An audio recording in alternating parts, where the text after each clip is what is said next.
I want to introduce our speaker for this evening. I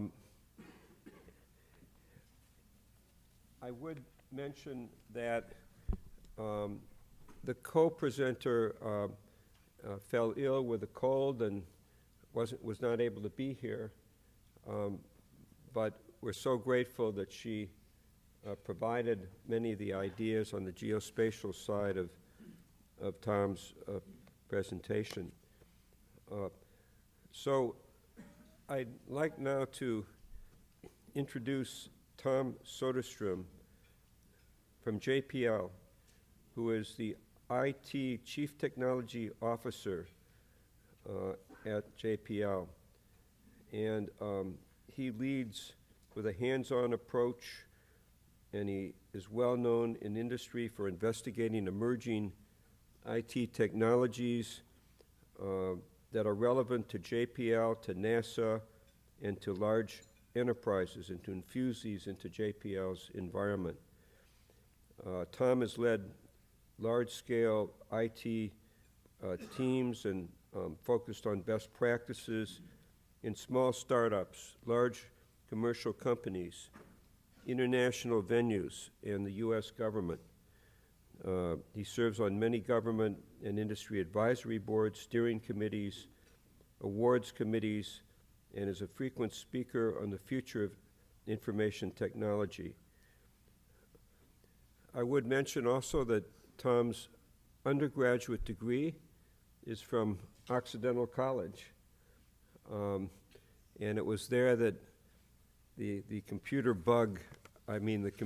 idea really impressed him and helped him to go into the tremendous career that he's had.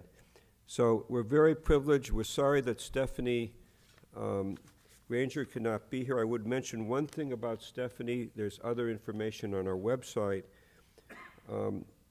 But she is the technical group supervisor at JPL, and under her is the geospatial analysis for earth science applications and many other aspects of JPL.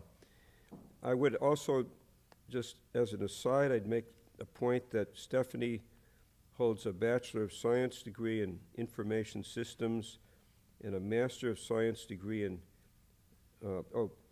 Bachelor from the University of Redlands, and a Master of Science degree in Information Science from the Claremont Graduate University.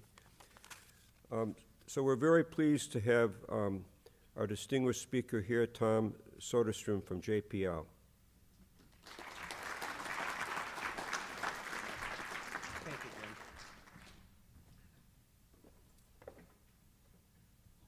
We're going to see if there's a lapel mic. I tend to walk around when I talk.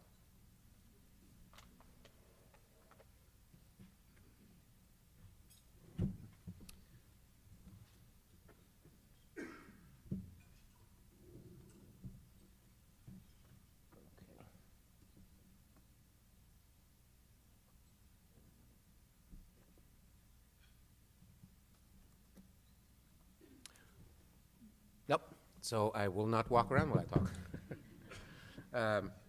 I could have used some GIS finding this place. I parked and I walked and I asked lots of students. So I got to talk to lots of students today. So I'm a Chief Technology Officer, CTO, and often and proudly I call myself Chief Toy Officer. Because today's toy is tomorrow's tool. And you don't really know which toy will become a tool unless you do what? You play with it, right? So we'll see. I'm going to talk about some emerging trends. I'm going to talk first of all about space. Being Chief Technology and Innovation Officer for IT at JPL is a pretty fun job. Actually, it's a very fun job. And that's JPL. Has anybody been to JPL? Raise your hands proudly if you have. Okay. I'm not going to call on any of you to define what it is, because I once did. And I said, okay, sir, what is JPL? You guys do really cool speakers. So that's JBL. We're a small city, and even though we're grounded on the ground, our thoughts and our work is always in space. And geographical information system, or spatial, is extremely important to everything we do. So I'm going to talk a little bit about that. JPL started as an Army lab, and it started in actually 1936 as an Army lab. It was Caltech students came in, they blew things up, they sent them out in the Arroyo, which is now JPL, so they wouldn't blow Caltech up. And when the Sputnik launched, in what year did Sputnik launch? Yell it out. 1957. All right, 1957. We had to respond, and the Navy tried first, it didn't work. JPL came in and magically, Army lab was able to launch Explorer 1, and they're the folks that did it. Turns out JPL had tried to bid for that contract, didn't win it, put that thing in the closet, and when the Navy failed, the Army came up and they just pulled it out and it worked and they launched it. So very entrepreneurial place. I like to call ourselves an 80-year-old startup, and it's a lot of fun. So its space is booming. There's a lot of interest in space right now, and there's certainly a lot of space to explore. So we have a science fleet, and I just wanted to show you, these are some of the instruments, and you do have to memorize them all, because finals are going on, I know, and your final is depending on knowing every single one and what they do. There's a lot of stuff going on around Earth. JPL, we do Earth science, which means we're looking at protecting Mother Earth, about 30% to 40% of our budget, and planetary, which we explore new planets, and out in the solar system and how the universe was created. So why do we do all this? It's really this is what we're about. So I'm in IT and innovation on missions. That is irrelevant unless it helps answer one of these questions. So that's really what it's about. And these are big questions that affects all of humanity. And the good news and the change is that with all of the new technologies that are coming out and all the new toys, I think that we will answer some of these questions in my lifetime. So your job will be to keep me alive for a long time. But I actually think we will answer some of these, and we're well on our way. I mentioned there's a lot going on. In May, we broke a record. We launched 7 new missions. And that was really interesting. There's another interesting thing on this slide. Can anybody point out what it is? Especially if you've been around for a while? I'll help you. There are 3 CubeSats on here. So what's a CubeSat? I'll show you one in just a minute, but basically it's a satellite that's about this big, like a briefcase. And it has real instruments. It does real science. And why is that? Because we played with this toy.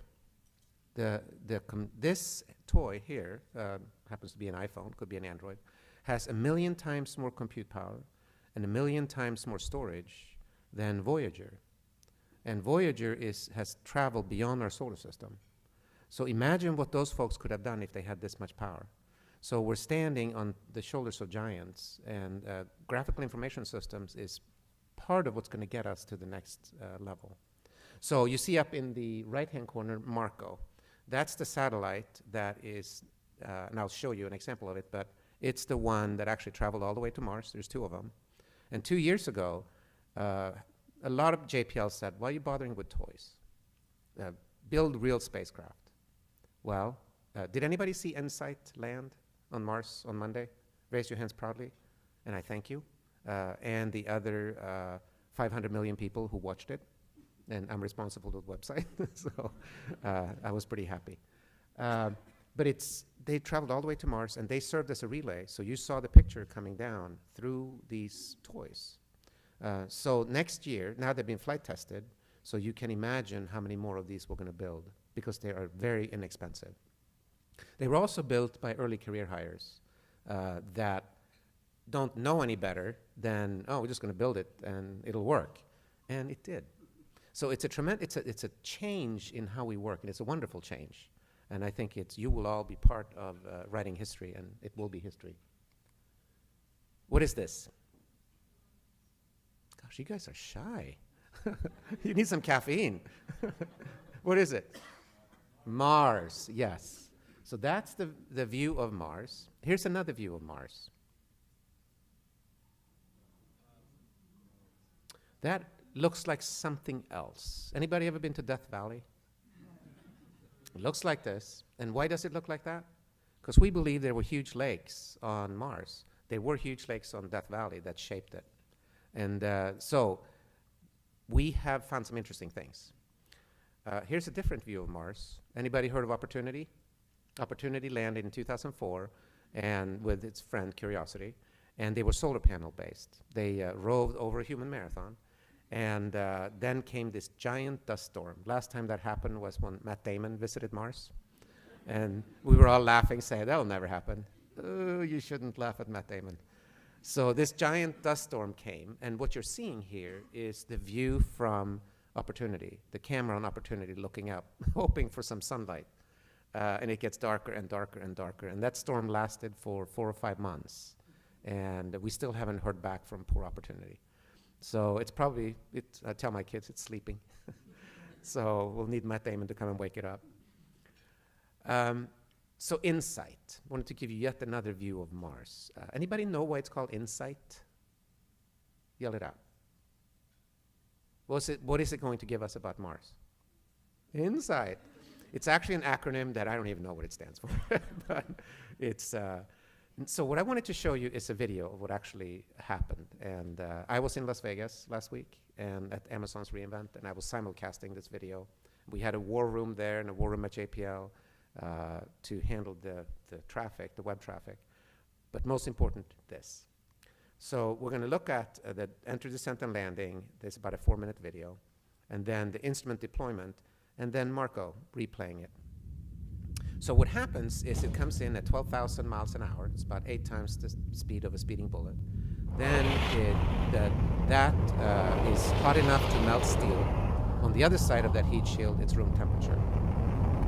So now it comes in, and it slows it down a little bit. Now it drops, or it opens a huge parachute, 40 feet, in 1.8 seconds. It's 8 Gs, would snap your neck.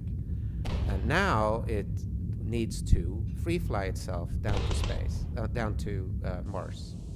And this is not a rover, this is a lander.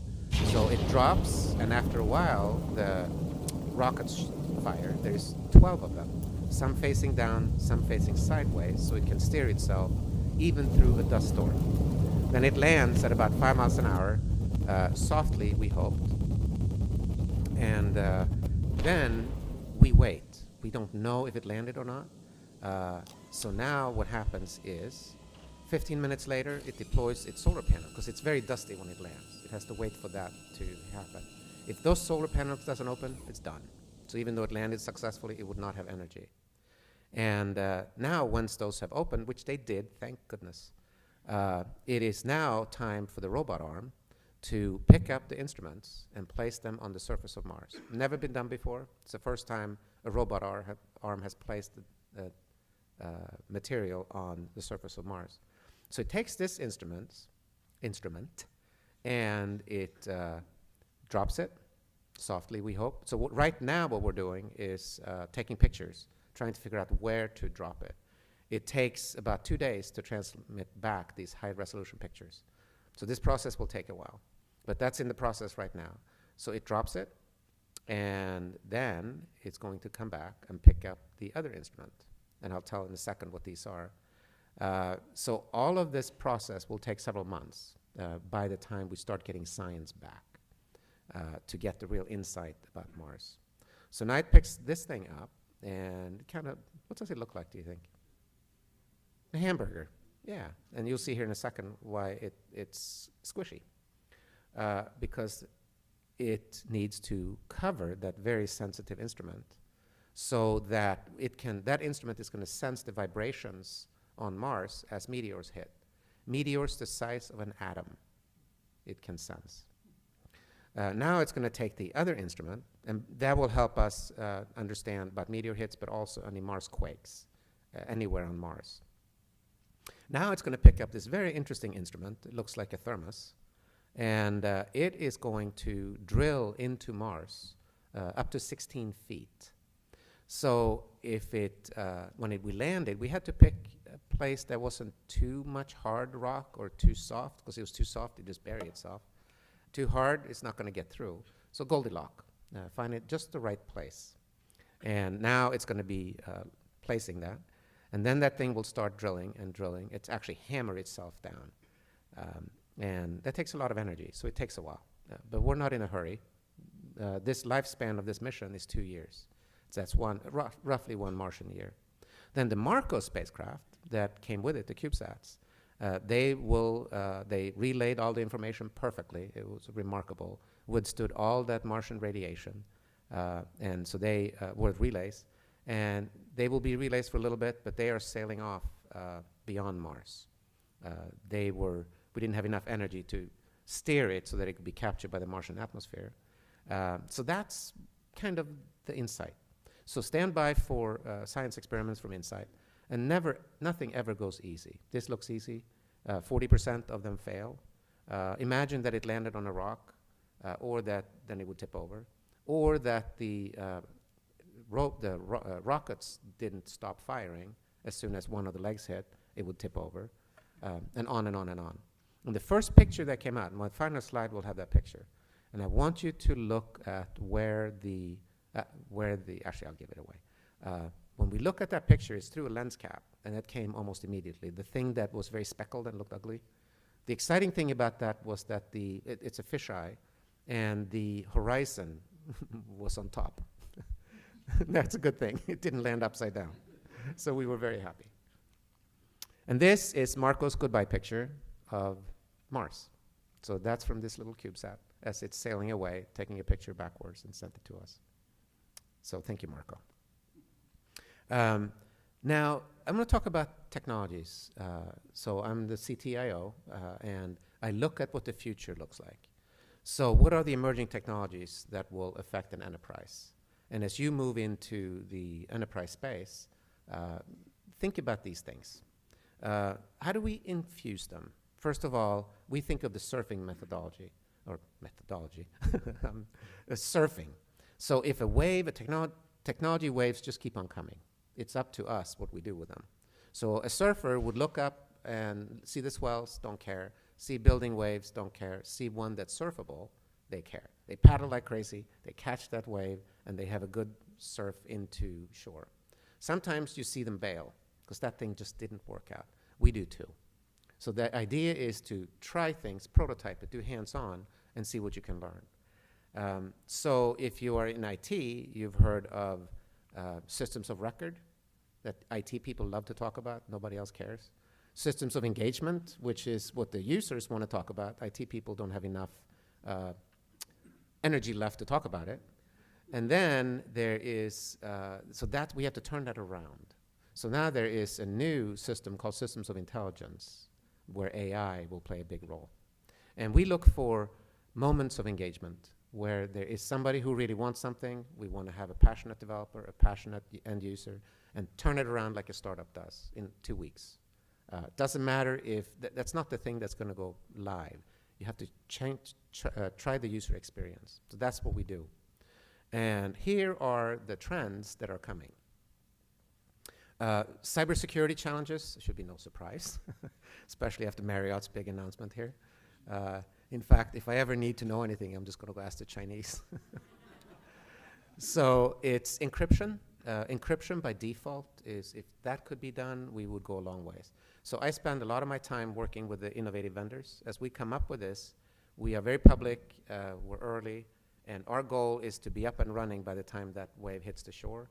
Also to have worked with the vendors to influence them to build it so we can use it. Because if we can use it, any enterprise can use it, and the federal government can use it.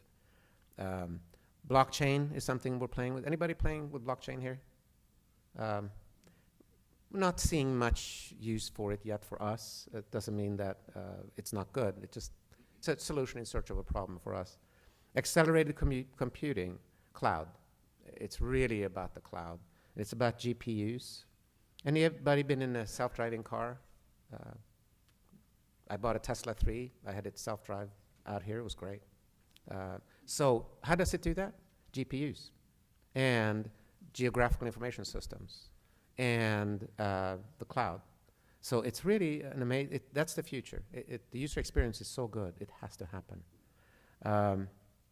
Quantum computing, that's another one that we're kind of exploring. We don't know if it's going to make a difference. We think it will. So we have some use cases we're actually trying. Software-defined everything. That's probably the biggest thing for you all here. Who in here is a programmer? Raise your hand. Raise your hand proudly, sir. That's not proudly. There you go. When I ask you next year who's a programmer, I bet you will all raise your hand. Because it's changing the way we program. Anybody programmed a MIDI instrument or a 3D printer or your home automation system? It's all programming. It's getting used to changing the way we work. And business, being able to use analytics and use some of those packages, huge. Because it's available, you can just reuse it if you try. So software-defined everything is a big deal. And open source makes it possible, and the cloud makes it possible. Then ubiquitous computing really means that we're taking advantage of our second brain. What's a second brain? Yell it out. Smartphone. Absolutely. So it's augmented reality on the smartphone. It's speaking to you. It's guiding you. It's telling you what your schedule is. All of those things, including natural user interfaces and Internet of Things. Anybody have Internet of Things at home? So what does that really mean? Do you have a Nest at home? Do you have a Wemo switch at home? Do you control your TV by speaking to it? All of those things are Internet of Things, and they are huge because they come from the home into the enterprise. But how do we want to interact with them? Naturally, we want to speak to them. We want to gesture, touch, and any which way, and it's becoming possible.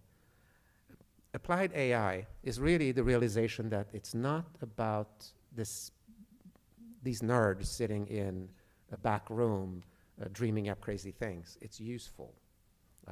I go to the Consumer Electronics Show every year. It's great. They have all these things that help you analyze your golf swing, your baseball swing, take your pulse. Doctor is, who's the doctor now? It's your smartphone. And it will send the data to the cloud. The doctor will call you and say, I sent you a prescription for the disease you don't even know you have yet. It's very much changing. And then new habits. Well, that one is a little diffuse. It really means we're learning some good habits from the millennials. The millennials are entering the workforce in huge numbers and bringing good habits with them. Like, why do you need cords in a you don't have cords in your living room, you have wireless. So why do you need it in the conference room? Why do you actually have to own your equipment at work when you're using Uber all the time or Lyft? Gaming, why for training, why is it so darn boring? Why can't you just gamify it? So all of those habits are something we're taking advantage of and with good benefit. All of this built to this giant tsunami of built-in intelligence everywhere. And there's some underlying things, cloud computing, the network. Pay attention to the network, the wireless network in the next year. Everything is changing. And it's been built on Internet of Things. More devices connecting to each other and to you all the time. The other one is location. Everything has a location with it. And if you know the location, and if you have a time series where you can change that location over time, it's amazing. Anybody been to Google Earth and look at the history? It's amazing. My daughter lives in DC now, and we looked at what her neighborhood used to look like over the years. It's fabulous. And so all of a sudden, you can do all kinds of analytics, and I'll talk about this. So I'm now going to cover Stephanie's slides. So forgive me if they're not as good. Stephanie got really sick 2 hours before we were supposed to come out here. But this is kind of a history. The image-based information system in 1978, it's a long time ago, before I was born. Thank you to those who chuckled. I went to space and it aged me. So this is from Portland. It came from Landsat, so we got a picture. And then we, not me, said, could we overlay information on top of that? So this is the air pollution. So you overlay those two, and now you can see what areas are the most polluted. That kind of started it. That was really impactful. And a lot of that came from Esri and how it all evolved into geographical information system. Now this one is on Mars.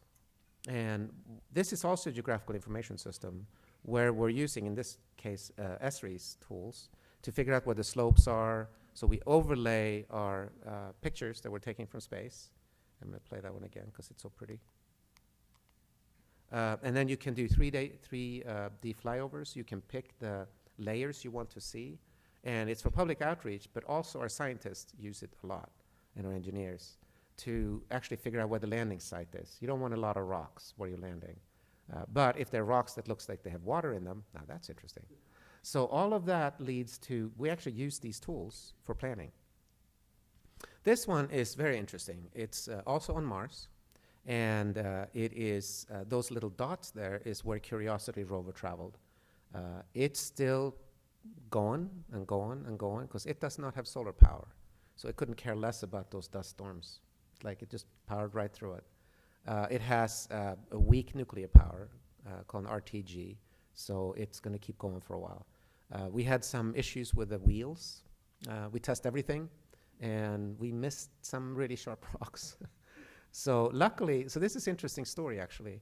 When we landed on Curiosity on Mars in August 5th, 2012, we wanted to share the pictures with you in here. We put them on the cloud. Great, so you all saw the pictures when we saw them.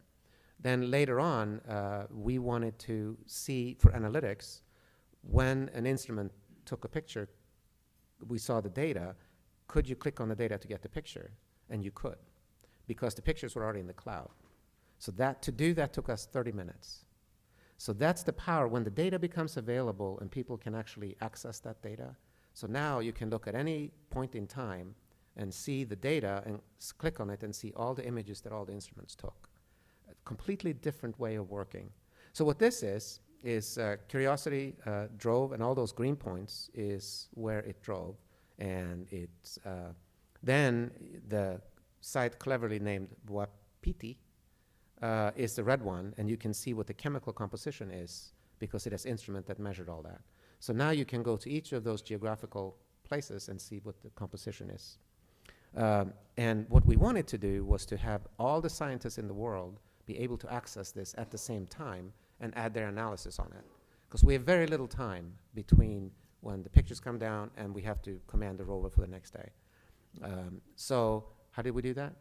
We used an open source GIS system in the cloud, and it's called LeafNet, if you've heard of that. So a plea to all of you, use the cloud, make it open, make it accessible. We could not handle all these different scientists having different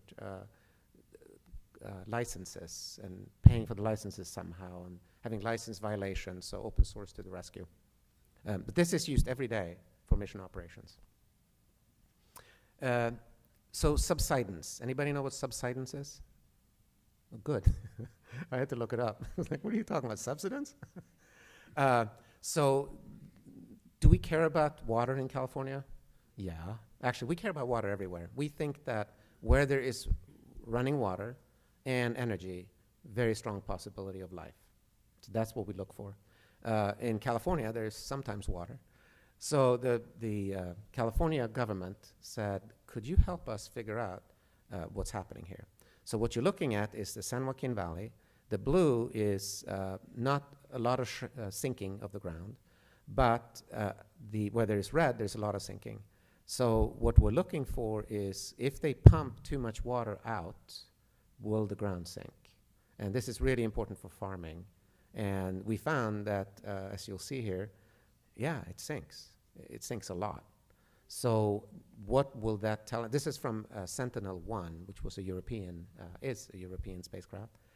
And we combined lots of different data with each other to do that. It's a lot of heavy lifting to combine the data, change the data. So for you who are in IT, pay attention to the data. Get very quick about converting data from one format to another, and it'll help everybody. And then upload it so that everybody can use it. So as you saw, it sank 2 feet in those spots. Sorry. So that was a really big deal.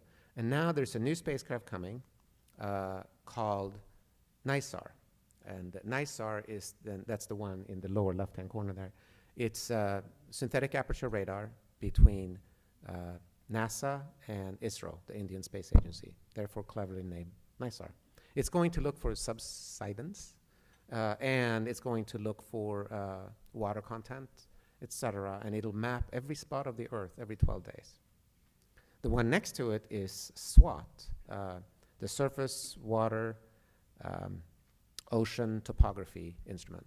It's going to look for water, and it's going to look all the way down to small rivers and reservoirs so that we can predict drought, predict floods, and we can tell the farmers where to spot water. When you combine that with other instruments that are circling space, one is EcoStress that's going up now. It's going to sit on the space station. It can look at the, when a plant is in water stress, it radiates a different frequency. So we can see on a plot of land what plants need to be watered. Then you could send out a drone to go out and water that spot. So in a place that's where water is precious, all of these technologies are really precious. And what are they all based on? Location. So the location is very, very important. And the subsidence that I mentioned, I'm going to go back one slide. What was interesting about this one is we're looking at the ground sinking. So for geographical information system, there's an X coordinate and a Y coordinate. We also need to understand the Z coordinate, or the voxels, as we talked about. Very interesting, more complicated, but there's going to be open source libraries, as Esri is working on it. This is what we're going to need. So now if you look at the graph on the top left corner there, data. So we collect SWOT and NISAR, those two instruments will launch in 2025, and they will collect 100 times more data than everything we've ever done before, just those two instruments. And we have 30 spacecraft and instruments in the solar system and beyond. So what do we do? It doesn't fit in our data centers. So it's a good thing we started playing with this toy where you stored your music 12 years ago, the cloud. So that's where it's going to go. In fact, have you ever heard of the term DAC? Stupid name. It's a NASA name for Distributed Active Archive Center. It's really an archive that's used every day. That's where we store all the data. And they usually sit in buildings, big data centers across the country, politically motivated where they go. Now they're all going to go in the cloud. Why? Because there's so much data. You can no longer send the data to the processing. You have to send the processing to the data, which we always knew would happen one day, and now it's here. The good news for you all is this data is free and open. So if you have a cloud account, you can go in and analyze it and put all those wonderful GIS skills to work and come up with science. We could come up with a new mission. We could send a spacecraft to collect all of this data from a column all the way from the ozone all the way to the bottom of the ocean without sending a spacecraft. Because if the data is already there, we could analyze it if we have the skills and the people interested in doing it. This is a really big deal. And cloud computing, I keep talking about that, but it really is a change because it's accessible. You could go in tomorrow and in a very short amount of time learn how to do it. When we build our prototypes these days, we look for reusable components and just plug them in and try it. And it's remarkable how fast you can do it. And you who are in school now, it's kind of how you work. You're used to it. So it's wonderful for us to get advantage of that. Then this is a big deal. What we're looking for is data that is usable. Duh. Of course you're looking for data that's usable. Well, let me tell you, data today is not usable unless you do a lot of heavy lifting and convert it into the right coordinate systems, the right type of data. You have to get access to it. It's very difficult. You have to know somebody who can give you access if you buy them a beer. So that's the change that's coming, and it's a wonderful change. So now what you can do is you take that data and you make it into layers, not a surprise. But the layers are, you can combine, for instance, street data with demographic data, with pollution data, with this and that. And you can do it on any spot of the Earth and do some analytics on it. And then publish those papers and make that data available, and you have a very good career going. So we have some upcoming launches. You see them here, and there's a lot of them. I'm gonna talk about two of them. We didn't find life yet on Mars. We didn't find signs of life. We found that signs of life were there, same time as on Earth, about 4.5 billion years ago. But what changed? Why is Mars so different? It's only 1% atmosphere compared to Earth. So what we're seeing is we're sending a new Mars rover out. This one is, we call cleverly, Mars 2020. Because guess when it launches? 2025. I'm just kidding. 2020. We will have a contest for naming our rovers. We always do. And that'll come out probably in April. And then it'll have a much better name. Curiosity was named by Clara Ma, a 12-year-old in, I think she was in Silicon Valley. So it's, and the winner gets to go to JPL and hopefully see some of your cool GIS tools. But if you see, this thing looks kind of like Curiosity. Giant robot arm, has a laser on it, so it can zap the rock, smell it, and then decide to drill in it or not. But if it drills in it, it'll collect it, and it'll store it in the kind of a thermos, put it on the ground, and drive on. Why? Because a later spacecraft is going to come, land, send out a bunch of small rovers. They will go collect these things, send them back to that lander, who now becomes a launch vehicle, sends them up, gets captured by an orbiter, and sends on to Earth. That's called the Mars Sample Return. It's pretty cool. One of my friends is the chief on that. I just love hiking with him because he tells me all the stories. Now, it's going to have a little buddy. A helicopter. We've never done this before. It was a toy. Why are you going to bother with a stupid little toy? Marco? So this helicopter has passed all of the things that it has to pass. It's kind of like a venture capital. You have to pass gate A to get the funding for gate B, et cetera, et cetera. So we have flown it. Because it's such low atmosphere, it's like flying a helicopter at 100,000 feet on Earth. The highest you can go, I think, is about 20,000 feet on Earth. So there's kind of rotating blades, and there's all kinds of tricky things. But it's going to pop up, look over the hill, and tell Curiosity, Mars 2020, if it's worth going there. So it's a science experiment, a technology experiment. If it doesn't work, it's okay. We'll be embarrassed, but the main mission will live on. Same as Marco. Now, Marco is getting probably more press than Insight, so you never know. I'm going to talk just very quickly about how we want to work. So we want to do the natural user interfaces. So this is for all you guys, when you build things, think about it this way. It's got to be easy to access, really easy to access. Then we write an API into the data, sits in the cloud. Then we add AI at the back end to make it smarter and smarter over time without changing the user interface. And I get to decide if I want to speak to it, if I want to see it, if I want to hear it. So that's kind of everything that we do will work that way. And we're preparing for the next generation of explorers. They expect it to be easy and simple. And they expect to have augmented reality. So I want to show this one, if I can. Come on. Macs and PCs don't always play, but they did this time. So augmented reality, this is actually the picture on Mars. It's the real data. And so they use, in this case, Microsoft HoloLens, augmented reality glasses. And it's amazing when you use it. If you're walking on the surface of Mars, and you are actually picking up the rock and holding it and sharing it with other scientists across the world. They meet on Mars to discuss a Mars rock from their home offices. It kind of makes sense. So this is a case where JPL saw that this would be really useful, and we've done some early exploration with Google Glass. And Microsoft was interested, so we helped them develop an app, and they developed the glasses. So everybody wins. That's how we work, and it's a fun place to be, and a very instructive way to work. So augmented reality now runs where?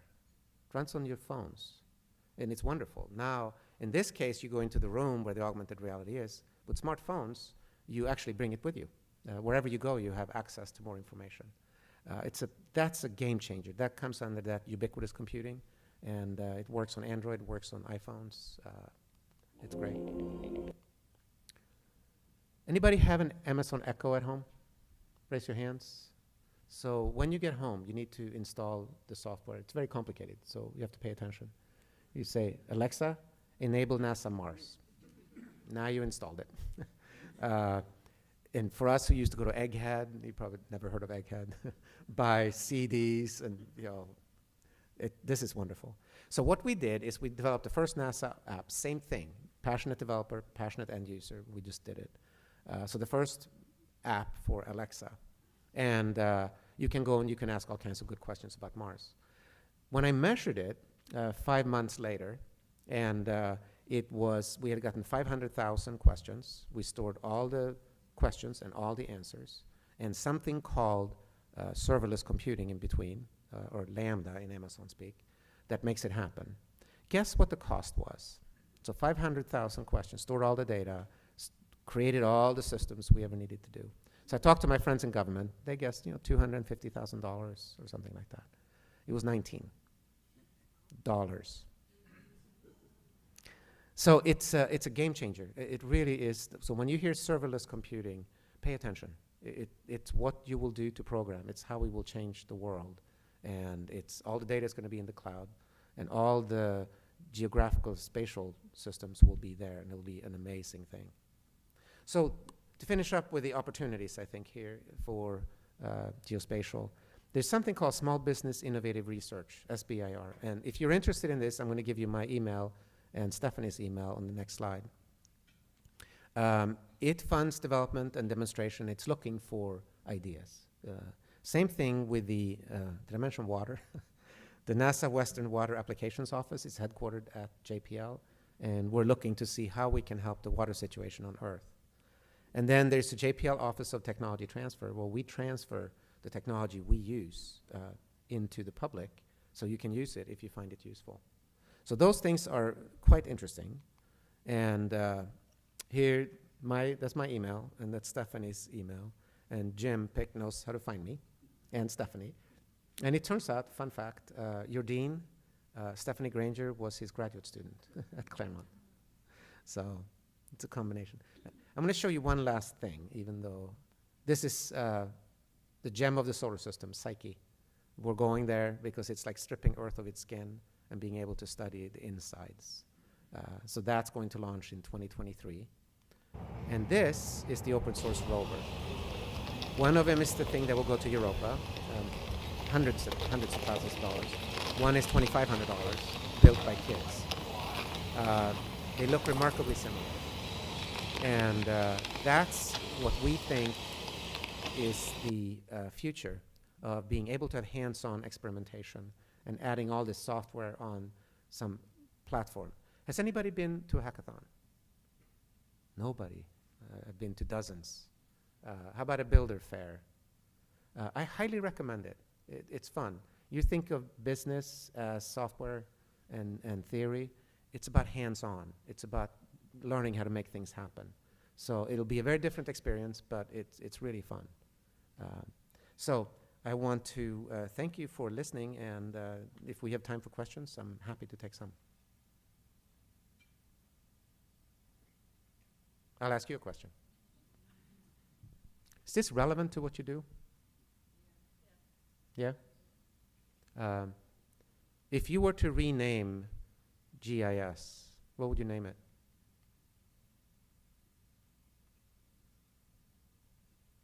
Wow. Henry? Jane?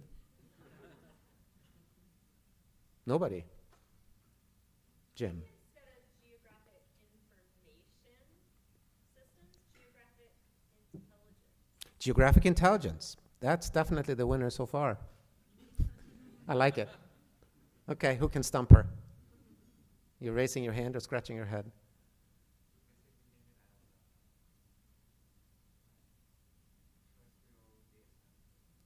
So terrestrial data science is okay, but we do data science in space. So terrestrial on all of the new planets we'll find, and we are looking for Earth 2.0, by the way. So it's a good idea. I like the data science part. I like the intelligent. Anybody else? Yeah, don't be shy. Yeah.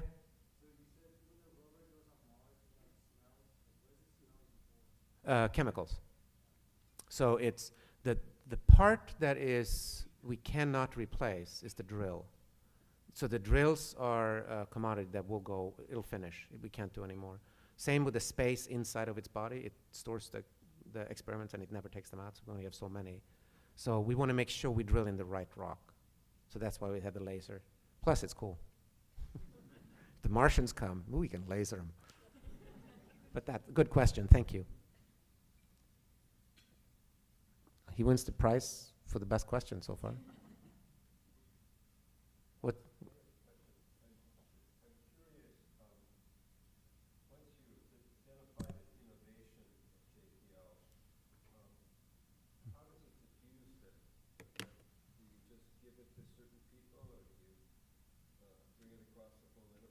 Good. So the question was, when we identify an innovation, how do we showcase that innovation? Who do we give it to? So we have a little bit of seed funding, and I'm the venture capitalist, essentially. So if I find an end user with a real problem they want to solve, it has to be a real problem to be solved. Otherwise, we don't do it. And if I find a passionate developer that either is very good at that or wants to learn it, I seed fund them 2 weeks, and their job is to be a startup, go off and build it. And I built an innovation lab where they can all come. And they have my cell phone day or night, and then they build it. But it has to be something that can be demonstrated. Writing about it is not enough. Nobody cares. It has to be something that they can show. So very fast, 2 weeks, work their tail off. Then the magic happens or not. And the magic is that end user starts showing it to his or her peers. And I'm looking for not return on investment, because there really was very little investment. I'm looking for return on attention. I'm looking for somebody saying, well, that's cool. I wonder if I can use it. Hey, come over here, check this out.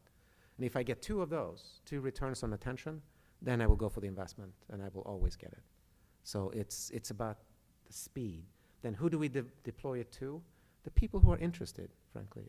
One size does not have to fit all, but they're usually a domain of people. Scientists are interested in something, engineers in something else, and it's okay to have many solutions.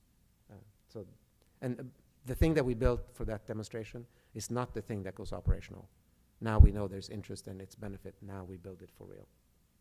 It's a very good question. Yes? You mentioned earlier how things like serverless computing, all of this kind of works at scale. Mm-hmm. I could do all kinds of processing with AI and stuff.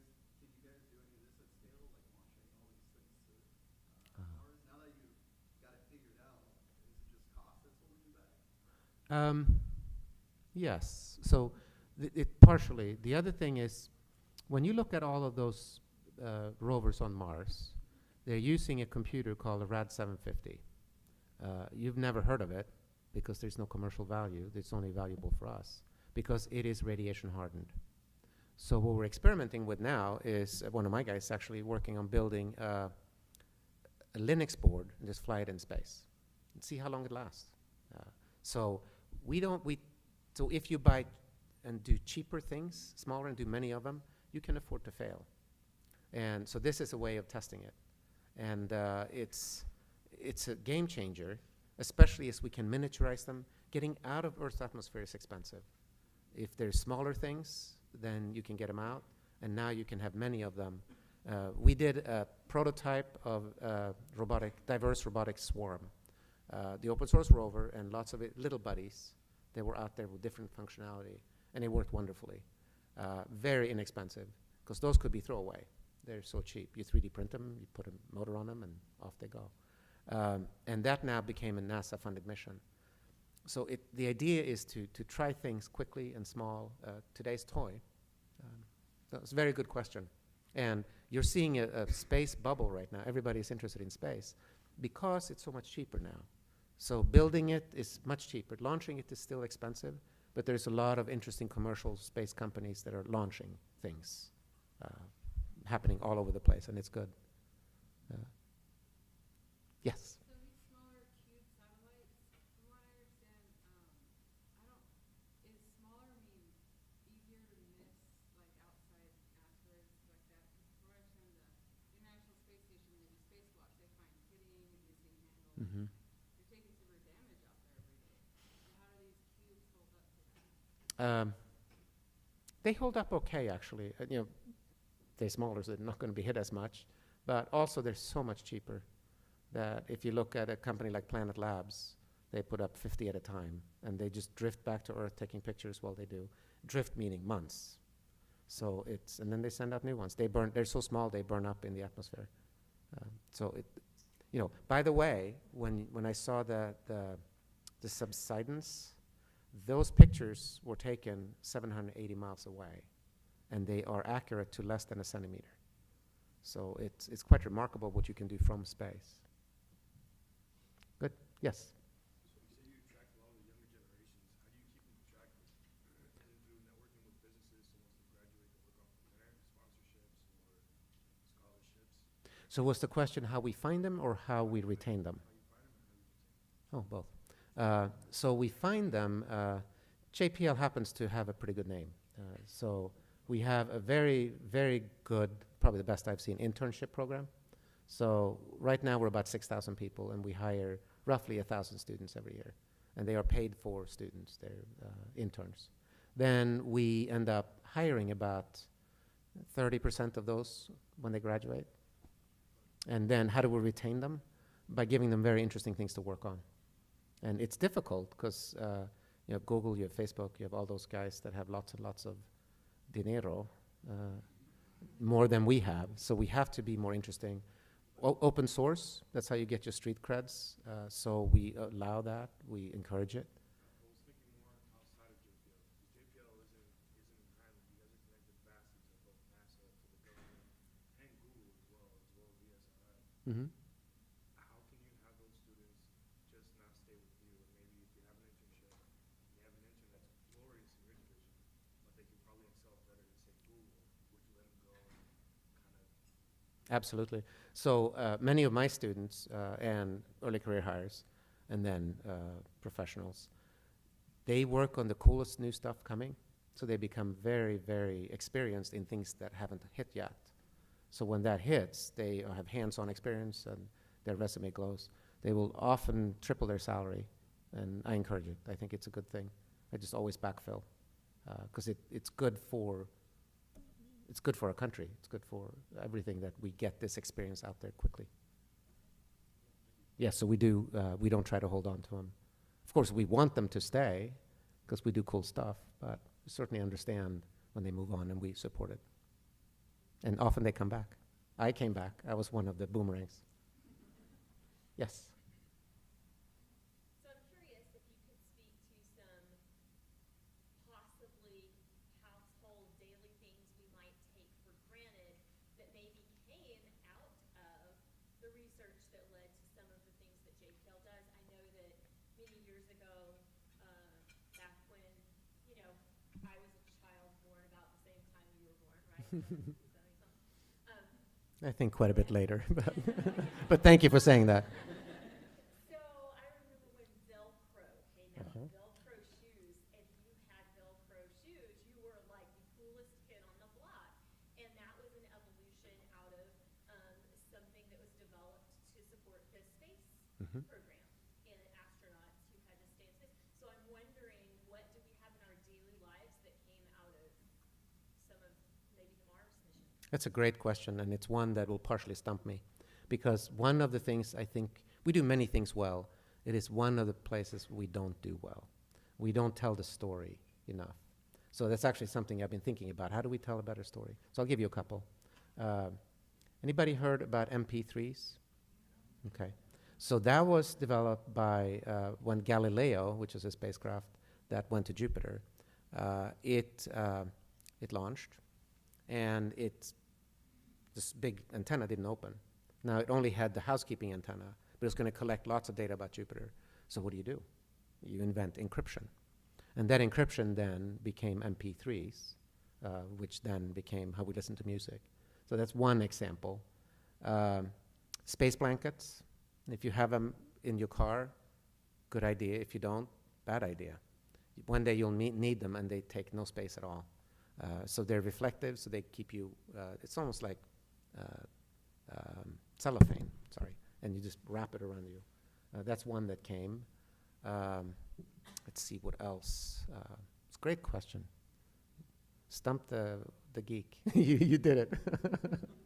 By the way, I'm also an associate professor at New Zealand University of Emerging Technologies. So that's the other thing JPL encourages, is to do research various places. So one thing I will do research on is to give you a better answer next time. Yes? You mentioned everything that is done at JPL is to answer one of the 6 questions you posted on your. 6 of them. That was a sample of 6. One of the questions is to find Earth 2.0. Mm-hmm. What's the reasoning behind that? So the let's say a really, I was going to say something different. A big asteroid is about to hit us, and we can't stop it. That will never happen. It only happens in the movies, or will it? Do we have a place to go? So we're looking for Earth 2.0 to one day, if we had to, we could export humanity, or just trying to understand how does it evolve versus us. We've already found, so the way you look for Earth planets, anybody know that? Do you know how you find an extrasolar planet or exoplanet? Not gravitational waves, good guess, but no. Okay, so what you do, or what we do today, is you look at a pinhole in the sky for a long time. And what you'll see is every so often you'll see dips in energy. And those dips in energy can be a planet orbiting its sun, and it just temporarily gets in front of the sun. And so that's what we do. That's how we find them. And we've found, so far, 3,500 of them, with another 2,500 not yet confirmed by other scientists. Science is a wonderful thing. It's confirmed. Somebody has to be able to confirm your data, or it's not real. So that's a great thing. We're looking for Earth-like planets. So what does that mean? Water should be liquid, and it should have energy. So we found 26 of those so far. The closest one is about 4 light years away. It will take us tens of thousands of years to get there with current technology. But if you make it smaller and smaller, it can travel faster. And better and better propulsion can travel faster. So we identified a way to get to it in like 25 years. And it would take 5 years to send the data back saying, yes, we found it. So it's an intriguing, and if you really want to have fun, I used to have so much fun with, I would buy a bottle of wine, so it cost me a bottle of wine, get 2 scientists, and I would say, yeah, let's talk. Isn't it great that Voyager is outside of our solar system? Then I just back off. And they would start arguing and arguing and arguing. Well, that went away. It's outside of our solar system. So now the fun thing is, can we go faster than the speed of light? Are there wormholes? How do you explain entanglement in quantum computing? We know that if you entangle 2 atoms and you put one wherever it is as electrons move or turn, the other one will too. They're entangled. How does it work? I have no idea. But is it a parallel universe? I don't know. But one of the benefits of working at JPL is that's serious business conversations. It doesn't need any bottles of wine.